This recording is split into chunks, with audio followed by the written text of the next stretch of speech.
It's Friday, no NFL, barely any hockey. Fucking stupid hockey. I shouldn't curse this early in the video, but there's nothing going on. So what are we going to do? Of course, we're going to draft another big board. My best ball draft number 14 streamed of the year. Let's go over to the screen. We got 10 seconds before we will be not on the clock before the draft will be starting. And of course, the big board, the big bird as well. 200K to first place in this one. Rookies, free agents, all of that in play for this one. And of course, we're going to do the best we can to navigate it. And you guys saw the thumbnail. You guys saw I guess it's on the thumbnail, but you saw the headline on the video. I'm trying to go extreme zero RB today. I feel like the pocket's a little bit risky here, picking at pick 8. Hopefully we'll have some wide receivers left. Hopefully I don't have to reach for Nico Collins like the chat has already speculated. But it is a tough spot perhaps to get the zero RB start I wanted. But we're going to go for it anyway. That is the promise of the video here. And we're going to be probably getting Puka Nacua is what we're going to be stuck with. Stuck with, I say lovingly. We love Puka here. Who could not love Puka? All right, there we go. Promo code is up. We are live. Also, we'll give the quick plug to Stochastic too. Going to have the NASCAR sims for them this weekend, so very excited for that. Try that out. As I've mentioned, do think that the NASCAR world, as I've seen with PGA, just putting in some half-ass lineups, basically the 20 maxes every week.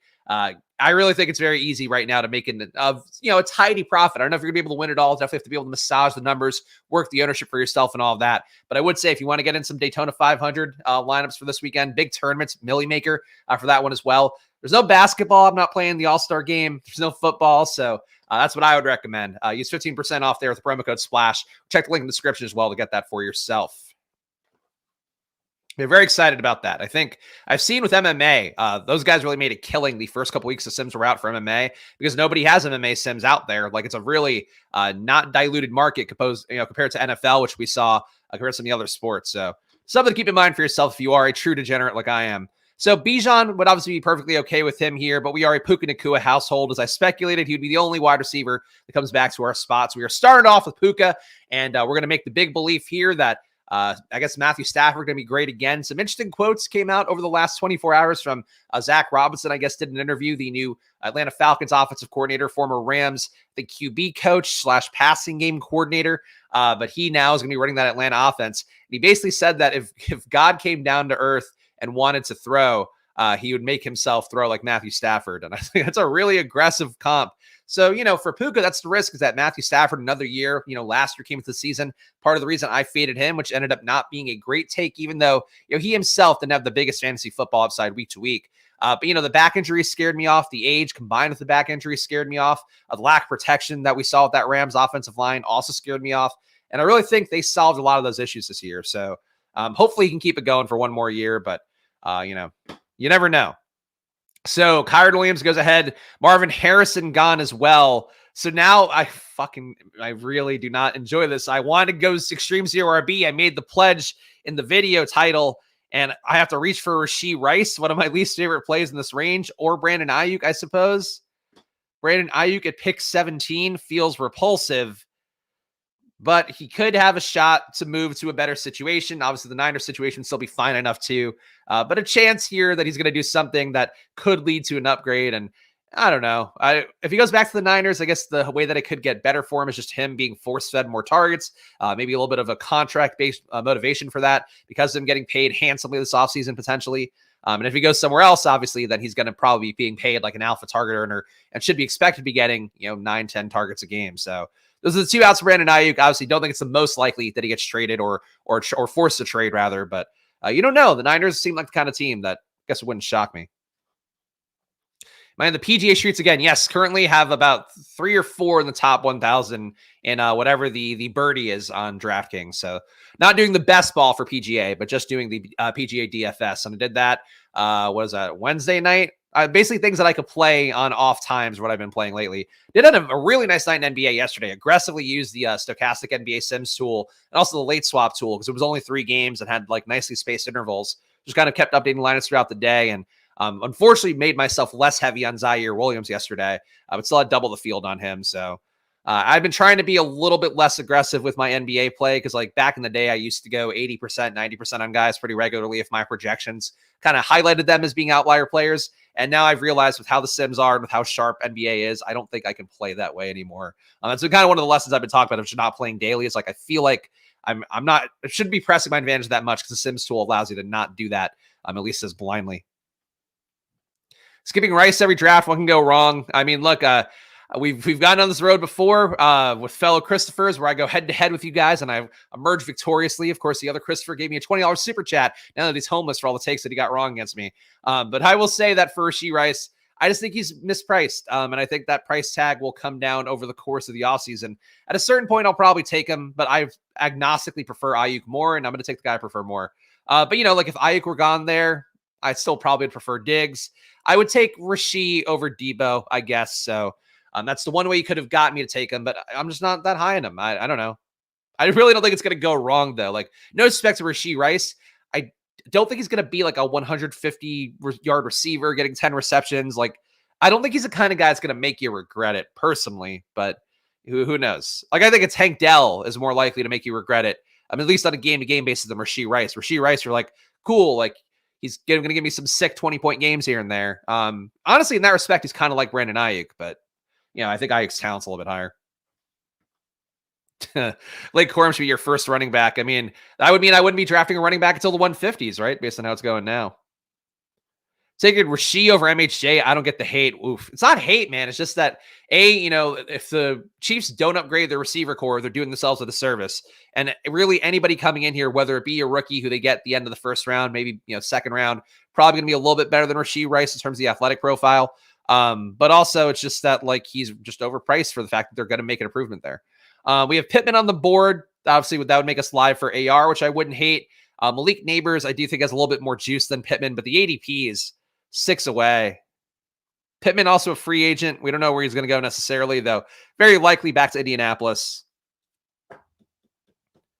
Oh, I really like Neighbors. But you know what? I mean, we're going to do extreme 0RB build. We'll get Pittman here. We'll keep ourselves live for AR. Though AR, we'd have to take AR at 41, so I don't know if that'll happen. That's a tough one, man. I kind of think Neighbors hasn't proven anything in the pros, but think in terms of the upside, in terms of the spike weeks per game. We talked about Neighbors yesterday, deep ball passing, just so elite at that. Best receiver in the rookie class coming in with a 1.6 EPA on throws of 20-plus air yards. So for me, I have a real pain not taking Neighbors in that spot because I think he can go anywhere and really do something nuts. All right, we're going to see where we're coming up here. Nick, I see your chats. I'll rebut you in a moment here, but focused on the game. Again, big run of wide receivers here, so making it hard on us to go 0RB and actually get guys we like. Oof. I mean, I guess I'm glad I didn't reach for Neighbors because at least I got value on MHJ there. This would be a logical spot to go Pacheco, maybe Kelsey, but look, man, pot committed. Zay Flowers. Stop tuning up ladies, Zay Flowers, and let's get you on the right track here. Team so far through 4 rounds. Puka Nacua, Brandon Ayuk, Michael Pittman, and Zay Flowers. There we go. Pittman feels underpriced. Maybe. I don't know. I think he's kind of appropriately priced. I feel like he and Keenan Allen, like he's kind of a worse player than Keenan Allen, but much younger. So I think that to me feels about right for those two. I think Michael Pittman's appropriately priced. Like I think if anything, you can maybe say he should be ahead of Waddle. But him being behind Evans, I think is probably right. I don't know. Say Rashee is more of a price than MHJ is a crazy take. So it's not a crazy take given that MHJ is going to come in with elite draft capital and going to be treated, like you have to pay a really premium price tag for him and make him an immediate part of your offensive game plan. For Rashee Rice, I think that the Chiefs have failed if they are going to make Rashee Rice a bigger part of their game plan next year because they should be bringing somebody in who's going to be better than him. And that's going to make Rashee Rice probably get less attention and all of that. But the upside is not high enough, like, for Diggs. Like Diggs can, he's probably going to be back in Buffalo, but he could go somewhere else and be an alpha target earner again with a fresh coat of paint and probably a reinvigorated whatever. Brandon Ayuk is one of the top receivers in football. Like Rashee Rice is, I think, a good receiver, but he's not anywhere close to Brandon Ayuk's talent level.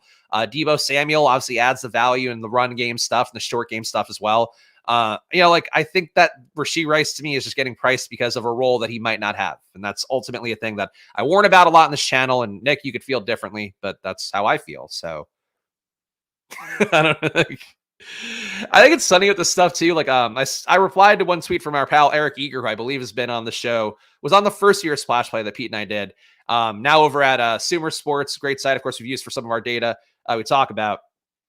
But I think with with what we were talking about with that, basically, I was replying to a tweet about him asking, like, what's the difference between Jaden Daniels and Drake May? And I gave my usual spiel there. Like, Jaden Daniels to me is the best prospect in this class, probably. And of course, I'm in the bag always for USC guys, but I think in some respects, he's a better prospect than Caleb Williams because of the rushing ability and the athleticism and all of that. But gave a reply. And then after I gave my reply, just, again, Jaden Daniels, better downfield thrower, higher catchable ball rate, better rusher, better than Drake May, and basically every facet that, especially for fantasy, is going to matter for us, but also for like what a modern QB is. He's better than Drake May in my eyes. So then I have to get the replies from people that are going like, oh man, like you, like Anthony Richardson. And actually one guy in particular, this is why it stands out so much for me, is because like one guy in particular replied to me, and I remember him replying to me last year about shitting on AR. And then because I compared Jaden Daniels to AR and CJ Stroud, the guy was like, oh man, like he doesn't have the avoided sack rate of AR. It's like you were fucking shitting on AR last year, but now that AR proved that he's good, you're now the guy who's like going, this guy's not as good as AR. And I think that's where we are in the analysis point of things for a lot of these guys. And I just don't enjoy it. Because like you guys know, like I do my research and then obviously I'm willing to pivot like Roman Wilson. I think I've pivoted on a little bit. I've seen enough credible things saying that I can go there. But a lot of these guys that are coming in now, it's like we're now in the time of like guys who watched SEC games and then think that taught them everything. And these same guys last year were going, AR can't throw. Like I had him. He can't throw. And look who we have on the board. Beautiful. A beautiful share of Anthony Richardson. You know what that means on this stream, guys. We put on the jersey. We put on the AR jersey. We add more clothes on. We get less naked by the day. Here we go. Second time this week putting on the AR jersey. Feels good. Spags feels restrained the same. I expect more yelling. No, I demand it. I'm not going to yell at Nick. Nick's a regular here. Guys who are not regulars who come in and then, again, do that same, like, I watched SEC games. Those are the guys I hate. Like, if you want to know my trigger button, like, that's it. Because, look, I get you. You know your college football stuff. I watched USC. That's it. Like, I watch USC and I watch the big games. That's for the most part what I'm doing.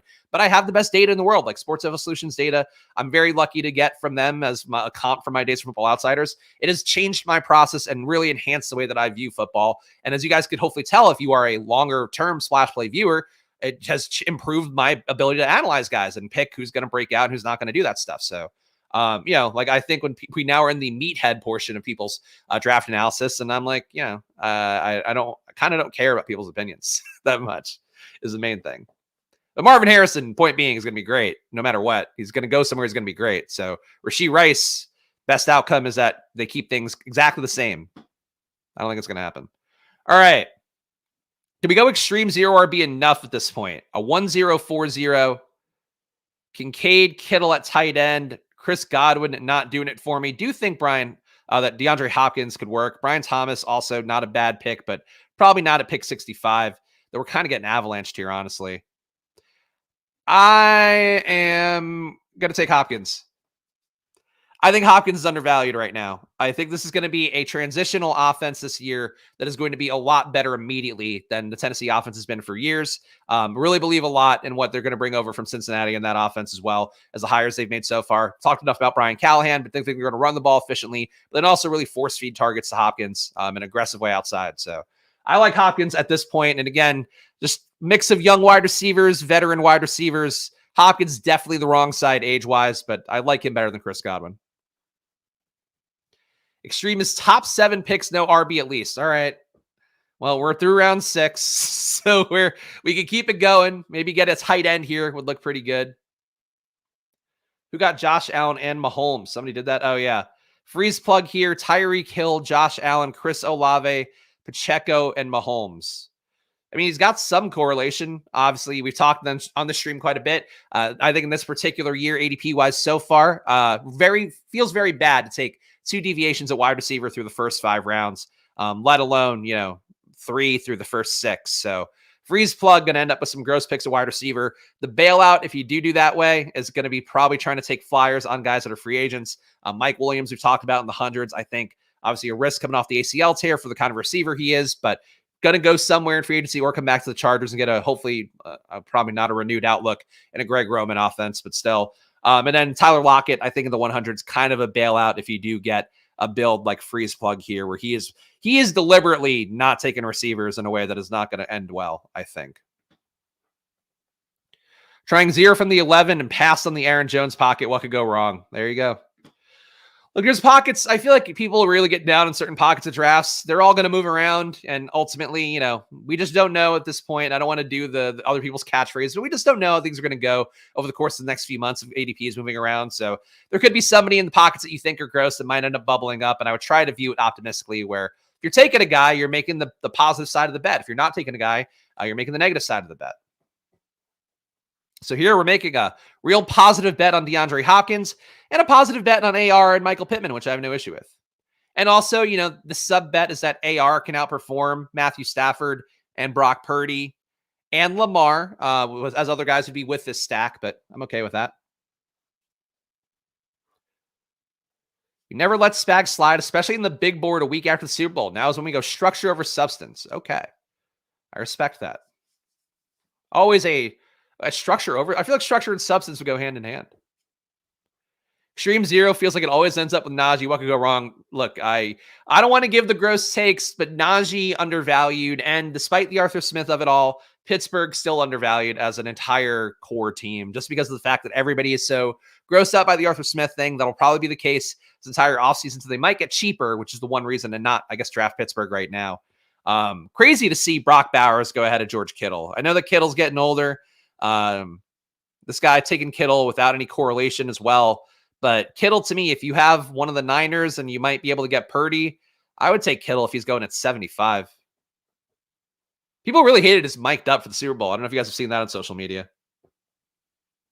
But he really, I guess, like, people didn't like him making jokes and like being kind of, talking trash during the game, and then they lost. So all the Chief fans are like, oh, but he lost. It's like, who cares, man? He's having fun out there.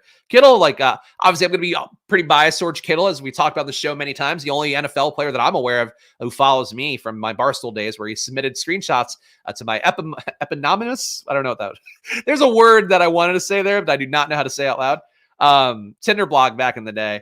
But he's a lovely human being who I think people should be nice to. 1050. I guess Consigliere did say I couldn't draft a running back again, but we are now.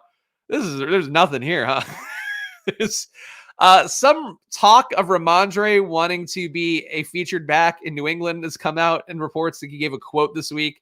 Not that matters, but the one thing that was interesting about that, I think it was a Roto World blurb I saw this morning. Ramondre gave that quote, and then they did say like Ezekiel Elliott not likely to be back, which obviously, he was on a 1-year deal, so I guess you could make that the assumption, but I thought they liked him enough that there was a chance he could be back. So it was interesting to see him be said to be like not coming back in that way.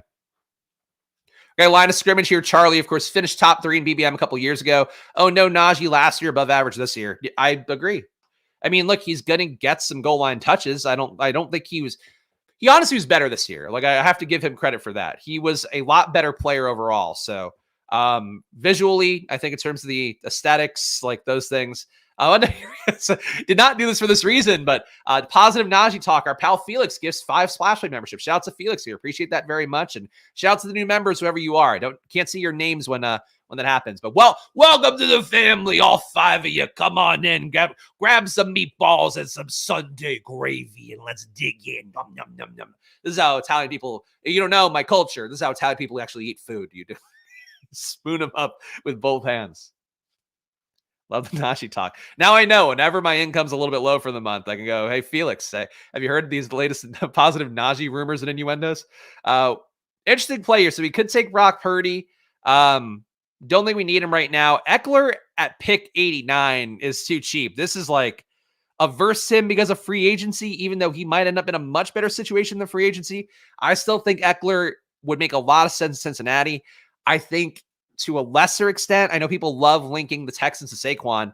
Eckler to Houston would be fun. You give him a vet presence, a guy that's going to work hard with a relatively young group around him. Maybe you get, if they lost Singletary, I think they trust Singletary enough, but like Eckler is an elevated version of what Singletary does. So Eckler pick 89. I don't think I think that's not great.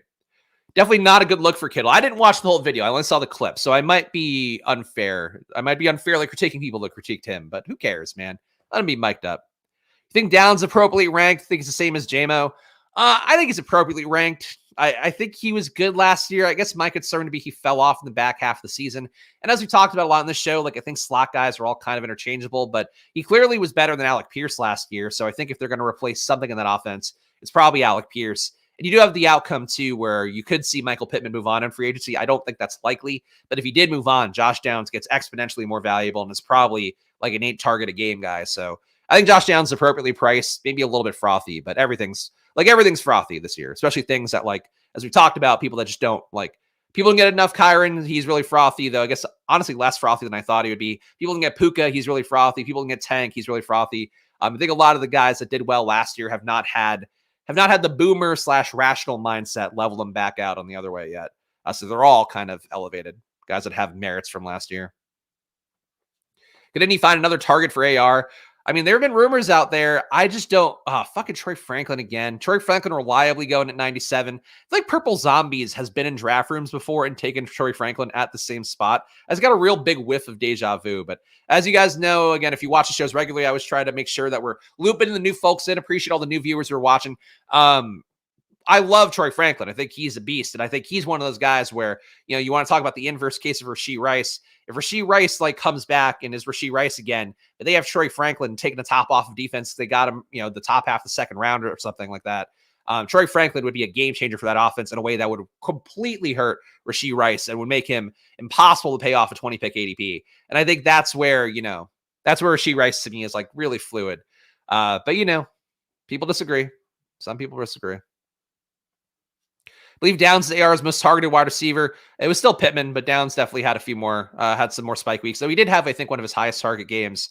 Well, I feel like Minshew's first month, he had a 15 target game, if I'm remembering correctly, but I smoke a lot of weed, so I might not be remembering correctly. As a Chiefs fan, I would love Franklin and KC. I mean, Franklin right now, most linked to Buffalo based on some of the early reports, but I think for KC, he would be, if you want to roll up an MVS role and a Justin Watson role into Troy Franklin would next year be a top 2 round pick. I think he would be where Rashee Rice would be, and it would be justifiable if Troy Franklin were in that offense.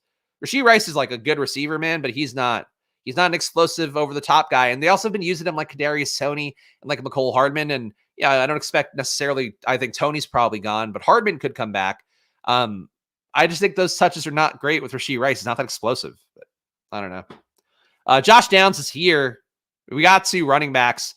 I do think that Javonte Williams would be a fine pick at this point as well, but Josh Downs for that stack. Let's do it. 1, 2, 6, 0. We're pretty much done at wide receiver for now, I would say. Teams so far: AR, Ramondre Stevenson, Austin Eckler at running back, Puka Nacua, Brandon Ayuk, Michael Pittman, Zay Flowers, DeAndre Hopkins, Josh Downs. I really like that wide receiver room. And honestly, I like the running back room too. I think these guys were a little bit undervalued. I think Ramondre can outperform ADP. Don't think he moves wildly over the course of this offseason, unless they bring in somebody, I guess, to usurp his role.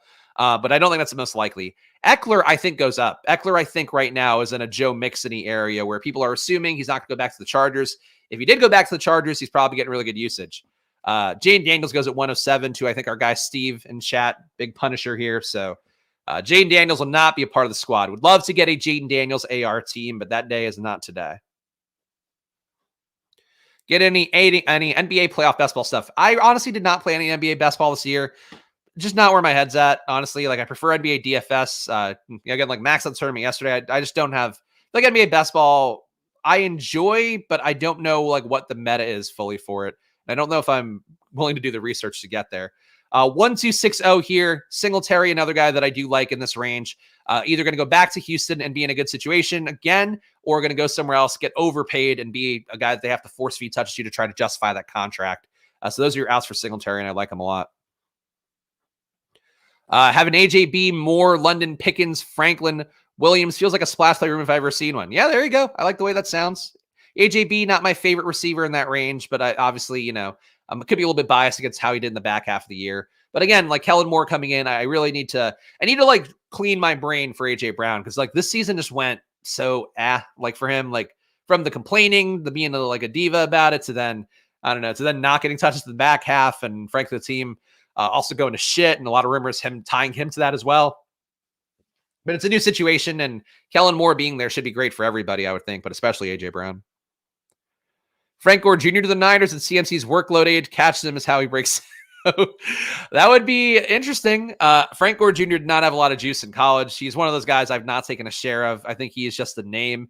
But Frank Gore Jr., for reference, 22 touches per game last year, 22 opportunities is correct to say that. So touches plus targets, negative 0.02 EPA per rush, negative 0.14 EPA receiving. So not awful receiving, but definitely not great. Red zone got 2.8 red zone touches a game, but wasn't fantastic with it. Negative 0.19 EPA there. So Frank Gore Jr. is not Frank Gore Sr. based on what I've seen. Wide receiver being a diva, there's first for everything. Yeah, look, I think they are known for it. The enemy speaks softly and carries a knife. The famous tweet by Danny Carter out there. Yeah, like I get it. Wide receivers changing the team avatars, removing teams from the bio in the offseason. That is a move as well every year. They do their thing, man, but they're also now the highest paid position in football besides QB. So you could argue that being a diva is paid off for him. And also, again, the advancement of analytics and knowing that running backs fundamentally don't matter as much. That probably has been a big part of it.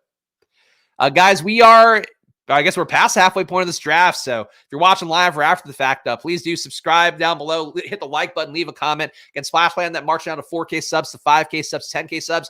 Can't do it without you. So hit that join button down below as well, $4.99 a month. But really subscribing, hitting the like button, being a part of the community here. That's the main thing we're looking for. And of course, go check out Probably as well. If you want to guest host a Splash Play, all you have to do is go to find Probably on the App Store, search Probably out, or just check the link in the description. And you can enter there. Just give us 5 stars in a review. That's it. Just let me know it's you. I see Mathology and Bindle's reviews on there. So they are now officially entered to win. And based on how it's going so far, they're going to get an entry at some point. So, or guest hosting spot rather, will turn from that. But check it out here if you do enjoy this show, and if you just want to get your football takes out, and I'll listen. I'm not going to steamroll you. I'll sit back and you can have the run of the castle here. And you get the EV of drafting a team with me, though. I guess I really have to let you fucking just take advantage of me. I have to just lay back and go, oh, thank you for the 5 stars and review. Guest host all over me, guys. What is what I'll be doing all summer long. 1 a month we'll be doing. Maybe more if I got more reviews, honestly, but 1 a month is the plan. All right, we got Cole Kmet, Kirk Cousins going here. Again, we got to get our second QB at some point because this has been a situation where multiple times we have been blocked out at QB because people are really enthusiastic to take 3, 4, 5 QBs in these rooms. But you'll get thrown out if somebody takes 9 QBs. We have learned on our first draft here of the year. Heard Florida might be kicking out Underdog and Prize Picks. They're trying to. Prize Picks and Underdog in particular those two are working together to fight it, but we will see what happens because it seems like a bad scene. So running backs here, somebody have Cooper Kupp in this range. I just want to know if I'm going to lose Stafford if I don't take him here. I want to take one more running back. I really do, but I'm just going to lock up Stafford for, again, if we're making a bet on Puka, Stafford has to stay healthy and upright. Really do think, though, you can get away with not making a bet on Stafford in a Ram stack where you have AR because AR is very likely going to outscore Stafford 99% of the time, but it is what it is. How sure are we that Buffalo's drafting a wide receiver early? If they don't, Shakir is going too late. Shakir is, I don't know if he's going too late at this point. Shakir's now in the 80s. At least in some draft rooms I've been in. Where'd Shakir go today? Shakir went 120. Yeah, Shakir went 85 in a room yesterday. So I think he's got a pretty big breadth of where he's getting picked right now. But yeah, I would say that Khalil Shakir, probably undervalued going at 120. I think not undervalued going at 85. Kentre Miller goes to Incel here, Ingel. I would not make my name look like Incel personally. Oh boy, this is the spot here that I fucking do not want at all. Blake Corum, we know how I feel about that. Trey Benson, not a big fan there. Lad McConkey, I don't think our guy Adams in chat, not the biggest fan. Khalil Herbert, I think, is the best pick out of all these guys, and that's what I'm going to assume here. Khalil Herbert is my pick. Blake Corum, go to Charlie here. Go to line of scrimmage. No, he's not taking Blake Corum either. Shakir is a less shined Rashee Rice, same problem in their profile. I actually think that Khalil Shakir's got a little more juice as a yards after catch guy, but he's smaller, so that there's a trade-off there. But I like Khalil Shakir. I think he's just a wide receiver 3. I think he's a good wide receiver 3. Like if he were Miami's like wide receiver 3, and then they finally decided to stop feeding Tyreek like so aggressively, I think he would look pretty good. But I think in the situation where he's a wide receiver 2, you are really undermanned, or Diggs has to like turn back the clock and improve even more than what he was in the past. And then maybe you can make that work. But I think that he's just a different player than Gabe Davis, too.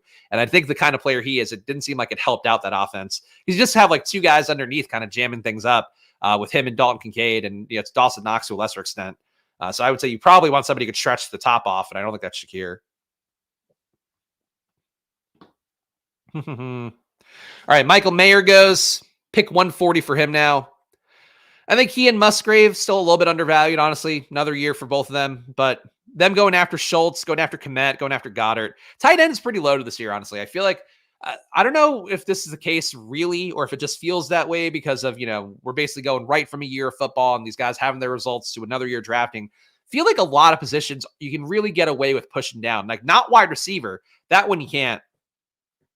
Really every other position, like QB, tight end. Like if you told me you had a Kirk Cousins, Jaden Daniels team with Dalton Schultz, Michael Mayer, and like I would think that's solid. If you had a Trevor Lawrence and Justin Herbert team with Dallas Goedert and Luke Musgrave, I'd go, that's pretty solid. I think you could really punt QB late, which really then makes it so these guys up here are just like safety plays. Like I think that they all have upside, obviously. But if you have this many QBs who are playable and have tangible upside, and then you have this, like Josh Allen just shouldn't be going that early, really. Like top of mind, that should be number one. It's like not taking Josh Allen at 21.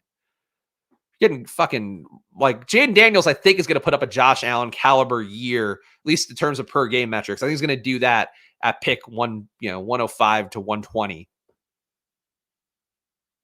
But that's a rookie. So even even if you don't want to take like risk like me, a rookie, there's so many vets you could take too. And I know I've talked about Daniel Jones enough. Very likely he'll be good to go by week 1. And frankly, they have to play him because he's getting paid so much. Okay. I think as long as you get 4 in the first 6, you get away with pushing wide receiver. So many price wide receivers going later drafts. 4 and 6 minimum. Yeah. I would still say 5, but 4 would make you a little more uncomfortable, and things that make you uncomfortable with your draft, with your team and how you use your draft capital generally going to be a little more plus EV. So that works. LED here got an estimate share. Good for him.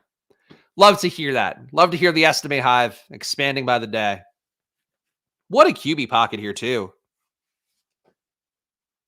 Like Rodgers, who wants to make a bet on a 42-year-old? I don't know. But Drake May is going to go somewhere, be a starter from day one, most likely. Deshaun Watson, reports are that they're not going to bring back Joe Flacco for sure to Cleveland. I guess don't want to open up the potential for a QB controversy there. So you have that. Estime, of course, has to get taken before my pick because the world cannot allow me to have Audric Estime. 2460. We do need tight end still. I'm going to go Bucky Irving, though. I think he is a nice RB5 for this team where we did start running back late. So Bucky Irving adds to the squad, and we'll get one more pick on the wrap. Team so far, AR and Matthew Stafford, Ramondre, Austin Eckler, Devin Singletary, Khalil Herbert, Bucky Irving. Khalil Herbert, I don't think I mentioned it earlier, but expect to be back in Chicago one last year on his deal. Puka Nacua, Brandon Ayuk, Michael Pittman, Zay Flowers, DeAndre Hopkins, Josh Downs. These are not like all guys I normally take, but I really like the depth I have everywhere.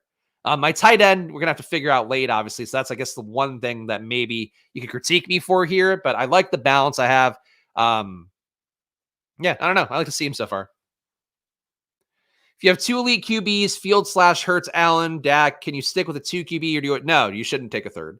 You actively shouldn't take a third. You could, like, if you really wanted to, but no, if you take 2 elite QBs, I mean, you could even make the case that's not a good strategy overall, and I probably would make that case, but yeah, you definitely don't want 3 QBs. Problem with the 8 hole feels like AR/Stafford is chalky. Maybe. I mean, I don't know. I haven't paid enough attention to say that one way or another. I think getting Pittman late gives me a shot, but I also don't really care that much. I'm sure I have some unique texture. Getting Eckler this late too, I think would inherently make this lineup a little bit more unique. But yeah, it's possible that dupe happens.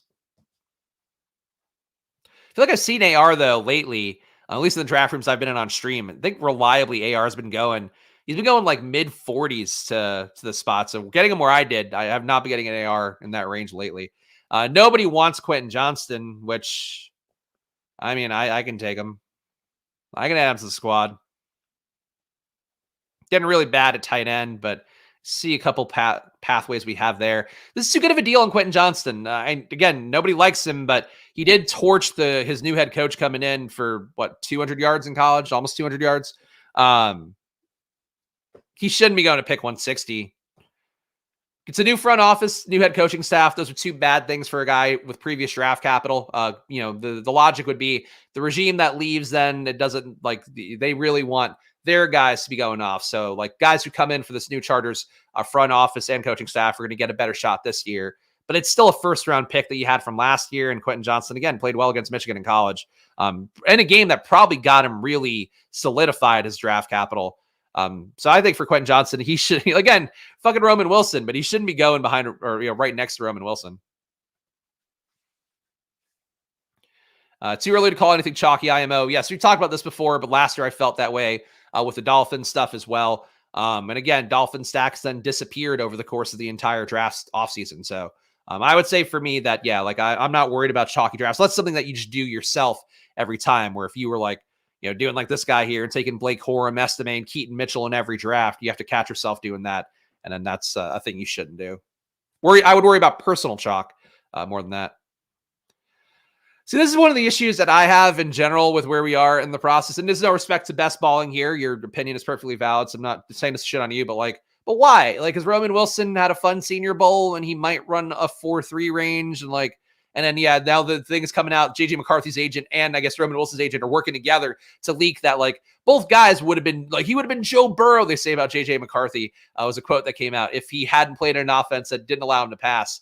And I really think that's kind of where we are with this stuff right now, where it's like Quentin Johnston came in as a big body dude who had a tough time adjusting to the NFL and also was kind of buried in the depth chart with guys that needed to know, an offense that was fairly intricate and carried over a lot of things Kellen Moore did from the previous offense. So I think he got a really bad run out last year. And now we're excited about a guy who's like pretty small because he's fast and had a good Senior Bowl, when Quentin Johnston is like the same age, I think, maybe a little bit younger. And he's also got draft capital. It's probably higher than Roman Wilson's was. I don't know. There we go. Roman Wilson better than Justin Jefferson. Roman Wilson is soaring up the historical draft boards as well as the real life ones. He's now better. Is he better than Megatron? Is he who else? He's a better returner than Dante Hall as well. He's got everything going for him, that Roman Wilson. But yeah, like, it's just, I don't know. I would take a flyer on a guy bouncing back in year 2 with another, like, it's hard, man. Going to the NFL isn't easy. Like, I know there's a lot of rookies now that make it look easy, but when you have your pathway kind of blocked and you can't get on the field, and then also, coach on the way out, I think there's a lot of issues for the Chargers. That run out what part of the run out was lucky? He had, Mike Williams getting hurt, I guess, was quote unquote lucky, but then Josh Palmer was there and he knew both roles better and had played both roles in the past. I don't think that run out was lucky. The run out was theoretically lucky in that he got a good QB, but it wasn't lucky. Like, a lucky run out is being the unquestioned wide receiver one coming to your team. Like Christian Watson last year was the year before the season was a lucky run out. All right, 2570. Could definitely still use one more running back. Obviously need to address the tight end situation at some point. But, I think there are other ways to do that for myself. Oof, this is not a fun range. I am going to take Gus here, free agent again, but as I've mentioned multiple times and pretty much mentioned every time, I have to justify picking a Gus Edwards or the rare share of A.J. Dillon. Could go somewhere and be a power back and punch in some touchdowns. I think that's pretty much it. Have you considered how Steve Smith poo-pooed him? That's a kiss of death. Yeah, that really matters. Steve Smith, look, I'm sure his opinion is as valid as anybody's, and more so because of playing the position. But that doesn't mean you can prognosticate things. It's very hard to do that. It's hard. Nobody can do that. Enough where they should change your opinions at least. Oh, better than Taylor Swift, Roman. Wow, that's a tough one, man. I read a nice anecdote actually about Taylor Swift. The former WWE wrestler Mick Foley had posted some story about how, like, Taylor Swift had grown up, I guess was a babysitter for the wrestler Jeff Jarrett. If you guys remember him, the guy with the guitars who would hit people's heads if you watched old school WWE back in the 90s. Sad to call that old school now, but it is fucking 30 years ago. But yeah, basically like Taylor Swift, I guess Jeff Jarrett's wife died of cancer in the 2000s. And even though Taylor Swift was becoming a big deal and like her album was already out and all that, she still like came over and like sang for the kids and like made them cookies and took them out shopping and stuff. And like did stuff that really is above and beyond for, just for somebody who paid her to babysit as a kid. So I hate like I've been as forced to suffer listening to Taylor Swift as anybody in the world. But I really think that she does seem like a nice person. So I'd push back on that Roman Wilson being better than her comp. 2670 here. Man, I kind of think that Traylon Burks is not a bad pick. But we need running backs more than that. Clock ticking. I'm going to try something here. I'm going to go Chig. I don't know why I'm taking Chig again. I obviously buying in a little bit here on the encouraging results coming. Fucking Davis Allen. I swear to God, what is this Philip guy doing? I mean, he needed another tight end, but goddamn, he's just taking my guys again. We're having an SDSU Philip, this San Diego State hoodlum Philip here is taking all my dudes. Took Estime, taking Davis Allen now. I was like, I didn't think I'd have to reach for Davis Allen. That was what I was trying to figure out. Fuck. Oh, well. That's right. She also did donate $100K to the family of the shooting in the Kansas City thing. So very much a downer there. I'll spare you guys. I know we have some gun aficionados in chat, but you know probably how I feel about that stuff. I very much don't like living in a region where like I worry about somebody like Luka going to some kid's house who has guns out, and that shit very much makes me sad. But what are you gonna do? But very nice thing by Taylor Swift. So take your Roman Wilson comps and put him somewhere else. The Chargers are going to become a lot less fantasy friendly for wide receivers. That is true. Best balling. That is true. Look, the run out right now would be great for Mike Williams, or the most ideal would be Greg Roman, slightly less of a donkey, and then also they lose Keenan Allen and Mike Williams in that process. And then maybe Quentin Johnson can get there, though they still have Josh Palmer under contract as well. But yeah, it's not a great run out for Quentin Johnson, but it's all relative price tags. Like, I just think he's underpriced at 161. If he fell further, I think he'd be underpriced. I don't think he's a worse pick than Taz Walker. We've talked about him enough here, but just kind of an air yards guy who got fed a lot because Drake May forced the ball downfield pretty aggressively. And he wasn't good with it, which is, a bad sign. Oh, Justin, you're acting. Sorry to hear that, Justin. It sounds like it. I did see the one story too of like one of the defensive players who had the WWE championship belt that they had there, like gave it to one of the kids to console him. It's like, I don't know. It's very sad that that's a thing that people have to worry about at every public gathering. I'm going to WrestleMania this year, and it's like, you don't think anything's going to happen, but yeah, it's scary. It's scary that could be the case. Yeah, right. Superfly Roddy White. But Superfly Jimmy Snuka, yeah, definitely. Also another guy who did awful things. Never meet your heroes or allow them to murder a woman. I guess would be the two takeaways. Burks and Zay Jones going too low. Both should be owned before Mims. I don't want to know where you're making it Mims specific, but I think that Burks is too low. Yeah. Just a better likelihood that Tennessee has the ability to feed multiple people. Also, the guy took Will Levis. I was thinking about taking him as well as a fallback here.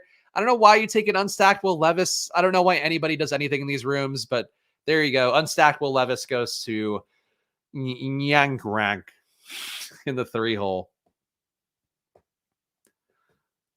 Yeah, not a build I needed 3 QBs, but it's a 20-round draft. We know AR. I'm hoping AR learned to take hits in the offseason, but he said like he didn't want to change his playing style, and that's one thing I worry about a little bit with him. You can't, I know he's an enormous guy, but he can't. You don't want him taking those big hits. All right. I think Hunter Henry here to solve our tight end conundrum works. Actually, you know what? I think I could get better tight ends. Kenneth Gainwell at this range is too cheap. I'm sorry. Kenneth Gainwell could be the starting running back for Philadelphia. I'm not going to pass him up at 200. But obviously, I do need 2 more tight ends. We'll get him somehow. It's just not going to be Hunter Henry at that spot. But Gainwell pick 200. Miles Sanders pick 199. I think both those guys have some incredible reasons. People Worried about Antonio Gibson's free agent stuff, but I think he should be lower than these two guys if that's the case. Miles Sanders potentially can benefit from an ambiguous backfield in Carolina. New coaching staff coming in always creates an ambiguous backfield.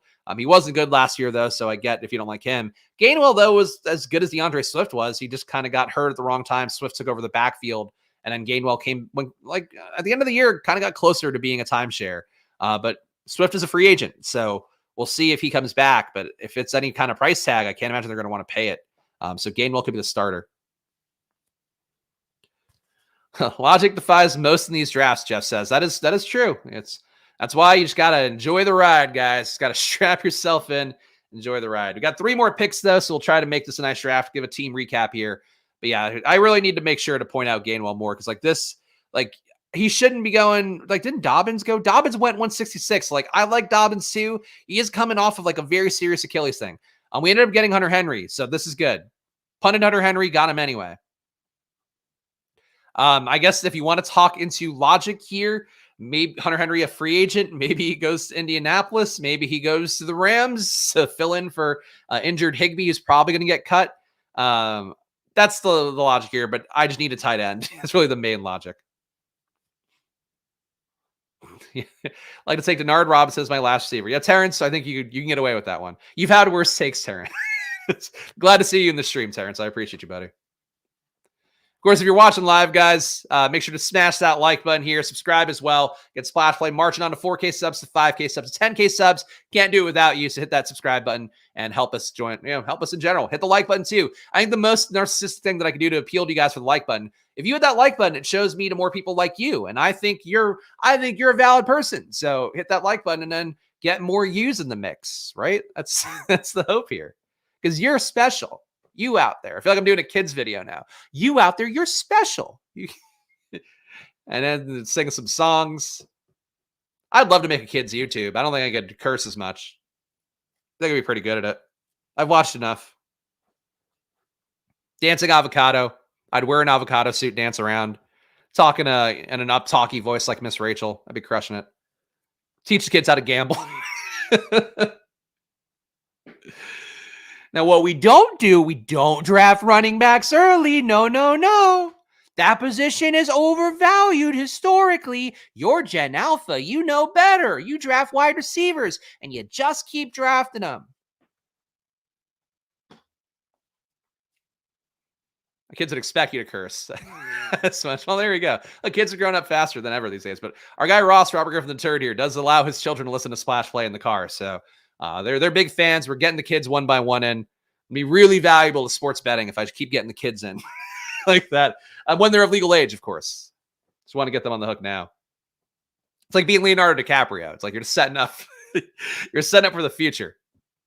How's that guy not gotten canceled? Instead of we all just go like, hey, I'm doing my 5-minute stand-up bit now.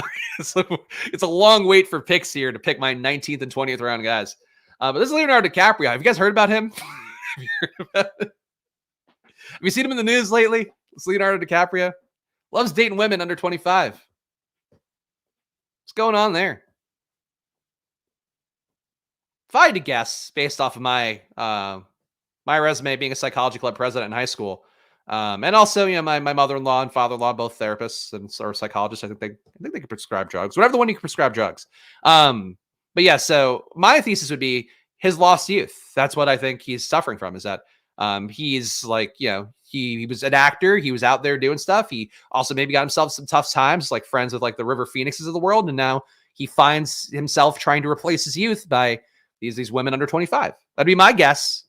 It's my professional theory as a football drafter slash therapist. I told my 7-year-old to stay away from Leo. I didn't know that Ross had a little girl, unless it's a little boy too. But I agree. Stay away from Leo. Talk about an Epstein guy. There's an Epstein guy for you. I think this tight end pocket worked out well. We're not getting the best tight ends. Really, it makes the guy reaching up for Davis Allen extra annoying. Like Noah Fant, a free agent tight end as well, could go somewhere good. Could be in that second contract that really makes him pop up. He's available here. Gerald Everett, if we do want to play it, that the Chargers are going to get Eckler and Johnston and Everett back, we could do that. But I think Noah Fant's got some outcomes that are going to work for him. So I'm going to go with Noah Fant here for my 19th round pick. Add him to my 3 tight end build with Chig, Hunter Henry, Noah Fant. And you can make the case that this is a 4 tight end build, I think, given how late we started the run and the fact that I think we're pretty good at the other positions. Like, I don't know what I can add. Maybe I could add one more receiver to balance out the fact that Quentin Johnston might be ass. But if he's not making the roster, like, so what? We got Puka, we got Ayuk, we got Pittman, we got Zay. I think I might take a 4th tight end. This might be a Ben Sinnott draft. Boy, if Ben Sinnott went to Indianapolis, oh, how I'd get the vapors. Oh, how my heart would have flutter. Jersey's on. You know, it's a great draft. I agree. Valentine's Day and today, 2 great drafts for me. This is what I need to make up for the lack of gambling. I was really shocked to see, like, because I was going to do a probably video this morning because I assumed that we had like a bunch of hockey games, MMA. The MMA fights are like priced. All the bets for the UFC card this weekend, the Volt card, it priced to fucking so efficiently. So that's not good. And then for hockey, there's only 1 game. So there's not only like a couple good bets there. So, you know, obviously probably we'll have data whenever there's data, like college basketball we still have bets for, but like really a narrow time to be betting stuff. Bo Melton going to the 20th round, a touch of green. Alec Pierce makes sense here, right? I think he does more than a 4th tight end. Alec Pierce, final pick. This draft aligned well for me, I think, for the most part, besides getting some of my guys. Anthony Richardson and Matthew Stafford at QB, Ramondre, Austin Eckler, Devin Singletary, Khalil Herbert, Bucky Irving, Gus Edwards, and Kenneth Gainwell at running back. Probably 1 running back too many. I think we have, but honestly, with where we started drafting, I think that's right. Puka Nacua, Brandon Ayuk, Michael Pittman, Zay Flowers, DeAndre Hopkins, Josh Downs, Quentin Johnson, and Alec Pierce at wide receiver. At tight end, Chig, Hunter Henry, and Noah Fant. I think the one thing I could have done is maybe taken Jane Daniels over Matthew Stafford, but because like I think Stafford makes less sense here, given that I didn't get Davis Allen or somebody there to be one more pass catcher. But I like this one. Here we go. Before we go here and read all the names, Rough Buff Fire, Florida residents, we must unite. March 1st, no more Underdog. BS. One thing I would say to do, I know this helped me get results for getting some unemployment stuff figured out in Pennsylvania that I took too long to do after Football Outsiders fell apart. Call your local rep, like legitimately call your local rep. And what you'll do is you'll leave a voicemail and just tell them like, hey, I don't want to do that. But if you really galvanize people to do that, go on your Discords or whatever you're on and tell people in Florida to call their local state rep. Just look up whatever county you're in and look them up and just call and leave a note. And that's actually going to be the way you get the best results for anything locally, which took me 39 years of living to find out that's a thing, but apparently is really a thing. All right, guys. So you guys know the deal by now. Promo code SPLASH on Underdog to double your deposit up to $100. Promo code SPLASH on Stochastic as well, 15% off. I'll be playing the NASCAR tournament this weekend because that's what they allow you to do. The Sims really make it easy to do that. If you want to add some extra spice on that, ROI boost some high-owned guys up, maybe ROI boost some lesser-owned guys up, rather high-owned guys down. But really easy to do, make some winning lineups on there, I would say. They've done a good job improving that product and making it easy to do that. So check it out for yourself, 50% off on Stochastic with promo code SPLASH.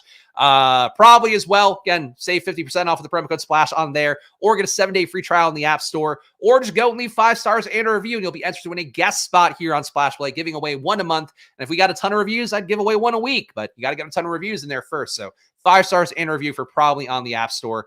Of course, all the names here and probably some more coming in now because of Felix's generous donation earlier.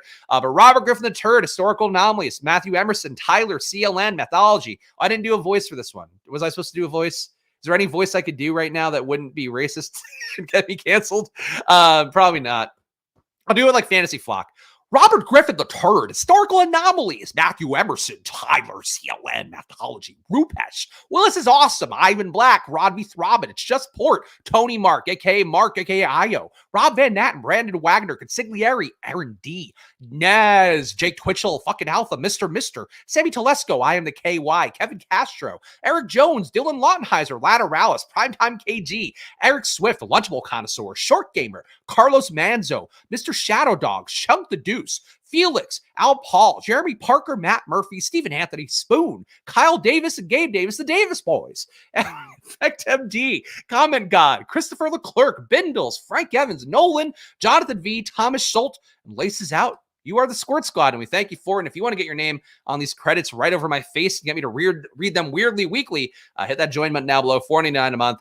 More premium perks coming, including some stuff that I have to figure out with you guys somehow. But we'll get there. Premium things coming. Of course, you want team reviews as well on demand. 10 team reviews a month for me, so feel free to submit those whenever you want. Follow me at Chris Spags. Follow the show. I'm just going to wave my arms around because I don't know what to do. Follow this show at Splash Play Pod. And I'll be back Monday with more. The drafts don't stop here. Drafts Monday to Friday at 11 a.m. So if you enjoyed this one, you will enjoy more of them. I'll see you guys then. Enjoy your days. And of course, good luck. Bye.